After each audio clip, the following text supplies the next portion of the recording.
Scarlett Grace with Rebel News. I'm here tonight at Toronto City Hall for a screening of the documentary State Organs. For decades, China has been accused of killing prisoners of conscience to sell their organs for transplantation. State Organs is a 2024 very powerful award-winning documentary directed by award-winning filmmaker Raymond Zhang. The film follows two Chinese families on a harrowing 20-year journey to find their missing loved ones. Innocent young people who disappeared after being detained. Their search uncovers evidence of a large-scale, state-run forced organ harvesting operation in China, primarily targeting Falun Gong practitioners. You've all heard about this black market cartel run trafficking that happens in different countries. The urban myth is someone wakes up on ice, missing a kidney or something like that. These types of things happen. The film really, I think, shows this. There's this very kind of systematic nature to it. If I'm this wealthy transplant tourist and I have very loose morals and 100 or 200 grand to spend, I can, show up, pay that cash, and at that moment, there's a database of people, these incarcerated Falun Gong practitioners, and more recently, after 2015, 2016, also they added Uyghur Muslims to the kind of pool of these so-called donors. They're blood typed and tissue typed in advance into a database. So when I show up and I pay that money, okay, someone is out there because there's hundreds of thousands of people that have been typed. There's the perfect match exists, or maybe even several, and then that person can be shipped and killed to order. This is a regime that does this systematically as a matter of policy, right? So this is who we're dealing with. This is who we're building strategic partnerships with. This is who, more recently the RCMP is signing a memorandum of understanding with the China state security apparatus of. This is very serious, right? Because we're not dealing with a normal government. We're dealing with a government that totally disregards the basic dignity of human life. And I hope that diplomats or police officers, whoever it is that's working with the Chinese regime, understands that, because it'll help you make informed decisions about how to deal with them.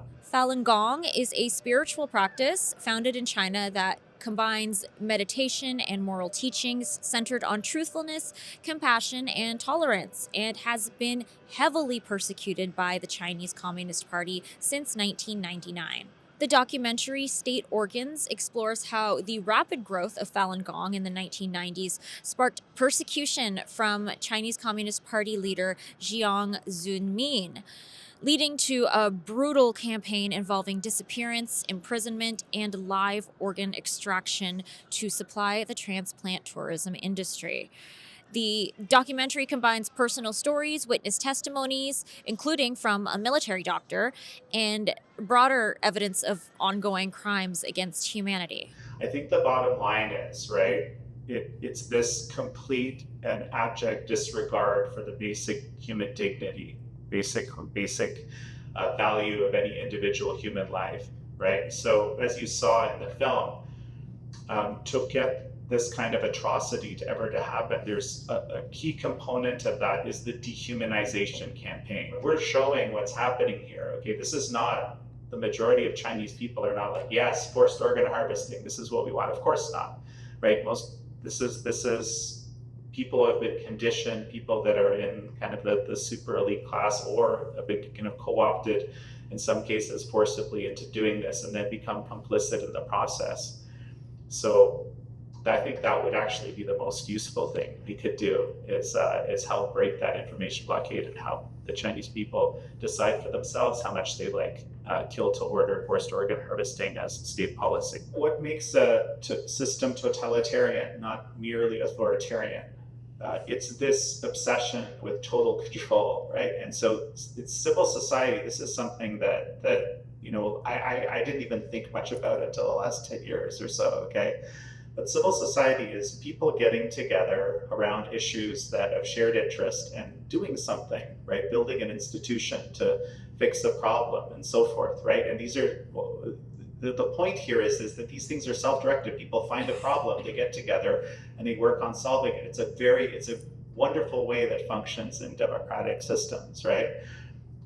in a communist totalitarian regime, they have an entire massive institution dedicated to subverting this in its entirety, to controlling it, either controlling it or if it's not controllable, destroying it. Now, tonight is not just a screening of the State Organs documentary. It is also a book launch for book author Jan Yukalek called Killed to Order, which also investigates China's organ harvesting industry and its broader implications for human rights, national security, medical ethics, and global policy. Biggest problem that Chinese people have is the information control, I think, because, well, frankly, the Chinese Communist Party has been very effective at, controlling information about itself, even here and in the United States and elsewhere.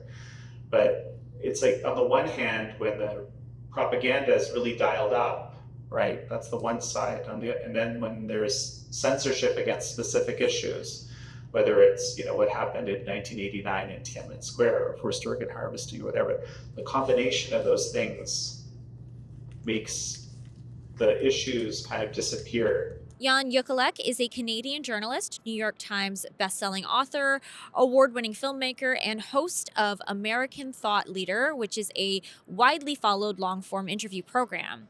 There's been a shift in the social consciousness, I feel. At the beginning, when I started telling people about this in 2006 onward, a lot of people simply wouldn't believe it, and in many cases would actually leave the conversation mentally. As I was talking to them, you could kind of see the lights go out, right? And it was kind of frustrating to me at the beginning, but after a while I got sympathetic to the idea because, well, it's horrible. It is really horrifying. And today it's shifted somehow. And I think part of it is the COVID years. I think, there was this totalitarian impulse in our own society. I think that's educated us a bit, but more so even watching the Chinese Communist Party apply its zero-sum thinking in China, welding people into their homes in the pursuit of the zero COVID, trying to stop a respiratory virus. But again, it sort of shows the mentality, right, of the regime. And I think we realized, or many more of us realized, what they're capable of. The problem with atrocity, the reason the Genocide Convention was created right after World War II, is because there's this general understanding that when atrocities are committed, they spread. It's not something that can be contained within even a particular country. The timing of this entire event is especially significant. The government of Canada is considering renewed diplomatic and economic engagement with Beijing, including discussions around a new type of strategic partnership. This screening and book launch will raise urgent questions around the human rights record of the government Canada is engaging with, and the responsibility of democratic countries to ensure that trade and diplomacy are not separated from human rights principles. I think you're being very generous when you call Canada's organ donor system ethical. I would argue that we have the same exact system in Canada. I'm very concerned about the developments in euthanasia in Canada, which is going to be, I don't like using the term MAID because I feel it's kind of a euphemism for euthanasia, which is what it is. And the particular reality in Canada, which is only replicated in Netherlands, is that euthanasia basically functions as a billing code. In these scenarios, it actually accelerates and has become a major cause of death in Canada. And there are multiple examples that we've had where people are kind of lined up as they're being euthanized to be organ donors, so to speak. I think there's huge ethical problems with this approach. Justin Trudeau actually said in a meeting, it's on record, that he admires the dictatorship of China. There's a level of admiration I actually have for China because their basic dictatorship is allowing them to actually turn their economy around on a dime and say, we need to go green as fast as we need to start investing in solar.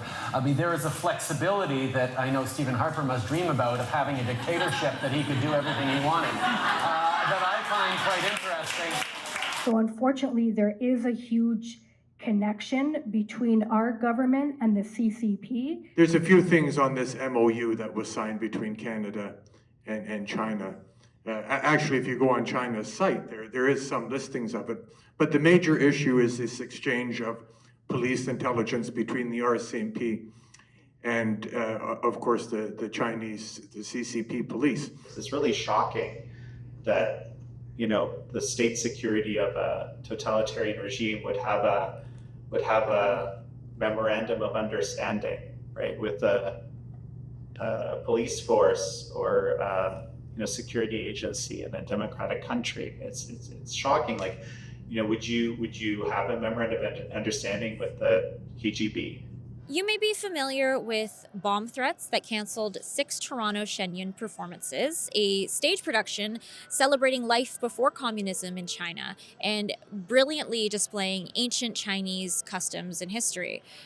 There were also bomb threats made last month in April for the Vancouver dates as well. So it comes as no surprise that screenings of state organs have faced multiple bomb threats, particularly in Taiwan shortly after its October 2024 release. Taiwan's National Security Bureau reported at least 28 threatening emails, including bomb and shooting threats, to theaters, city councils, institutions, and lawmakers, often demanding cancellation.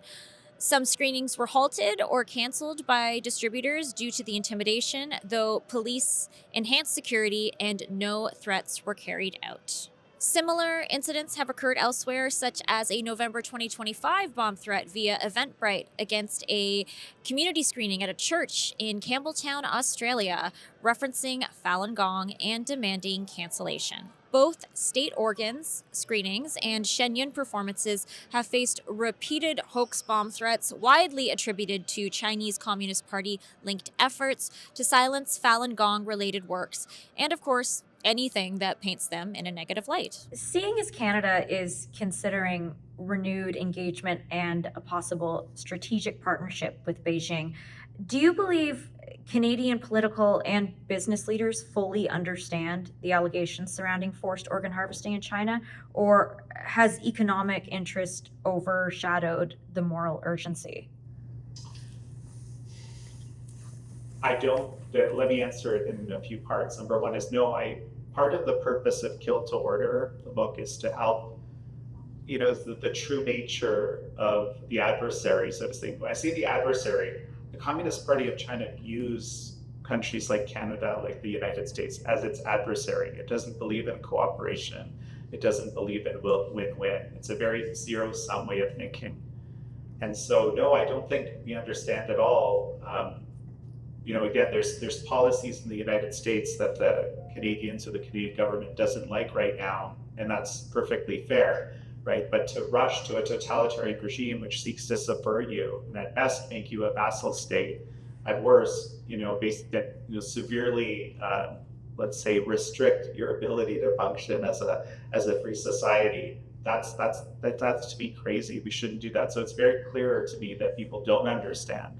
I don't think Canada has made out well on the economic side through engagement with China up to now, right? So, it would be useful to. I do think that economic concerns play a role here, but I think even if you study the economic reality between Canada and China, I don't think you'll find that Canada has been such a great beneficiary. The CCP runs transnational repression campaigns against Shenyun. It is infiltrating the arts, whether they are performing in Canada or other parts of the West. They are also infiltrating our politics, and China has set up surveillance outposts in the Greater Toronto area. If you are outraged by that, please head to kickthemout.ca. Please sign the petition. We're almost at 30,000 signatures, and chip in for our expenses if you can. That is kickthemout.ca, to kick them out.